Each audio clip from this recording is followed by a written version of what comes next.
While Ethan Frome by Edith Wharton is my favorite novella of all time and will probably stay that way for the rest of my life, it has a very, very personal connection for me. The Most by Jessica Anthony, which was published in the summer of 2024, has quickly become potentially my second favorite novella of all time. It's about a woman named Kathleen who was a once promising tennis player who met a man named Virgil, decided to settle down, get married, have children, and now, roughly 10 years into their marriage, they're supposed to go to church on Sunday, and she just decides she's going to get in her old bathing suit, get into the pool, and she just stays there for 8 hours. Virgil is confused. He's trying to get her out. He wants her to get on with her day, and she just won't. She just wants to stay in the pool and think. And that is the entirety of this novel, the 8 hours that Kathleen spends in the pool. It doesn't sound like much, but it is so highly recommended for me. This is a 5-star book for anybody who is interested in a complicated portrayal of a perhaps settled for marriage and the consequences of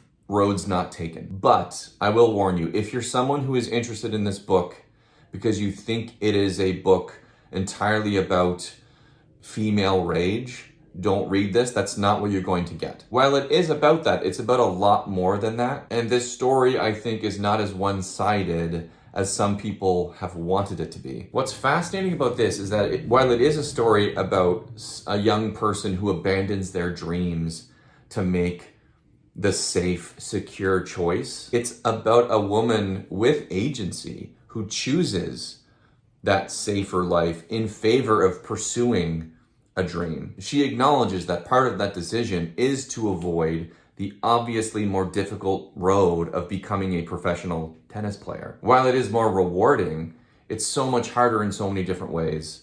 There's so many more variables, and so she makes the choice to become a wife and mother. It's obviously a book about the safe choice being your second choice, but it's also about choosing the devil you know and then dealing with the consequences of that. The dissatisfactions, the betrayals, etc., that come as a result of a life maybe you've come to regret. I think it's a book for people who have experienced and understand the consequences of making a lifelong choice to be with a person.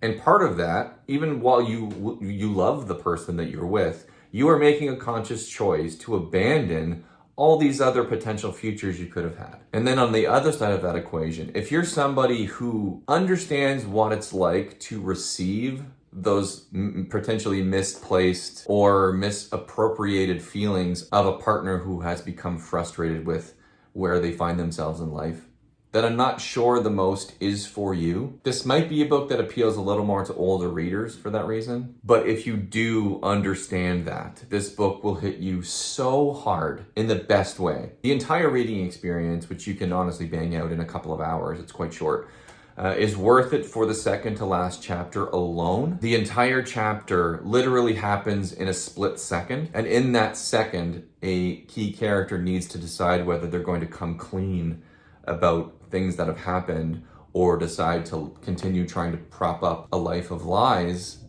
But in that split second, this person essentially goes through their entire life leading up to the moment they're making this choice. It's one of the most dramatically tense and genius chapters I've ever read. It's incredible, and I want everyone to experience it. And the book is so short, it's so easy to read.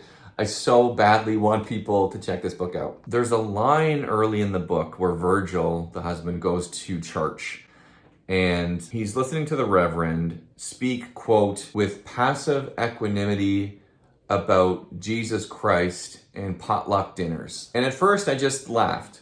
I just thought it was a funny line. But the more I sat with the book, the more I thought about this, the more I thought about that line and how emblematic I think it is of perhaps everything that Jessica Anthony is doing with this story. While the novel is not at all religious at all, I think it is wrestling with the idea that perhaps our society, our Western society, is losing touch with a maybe rigid or rigorous or maybe a little uncompromising moral ethic. Whether you believe in these words or not, we talk about our sins and our souls with the same weight as our social life. And so with that in mind, is this a story about the fallibility of two people, or are these two people the fault of a community that perhaps has lost its moral way? Read this book. It's a wonder. It's so short. Jessica Anthony is such an exciting new voice. Go into it with an open mind. Try to see things from every angle you possibly can. There's so much here. There's so much to chew on. It's incredible. I can't recommend it enough.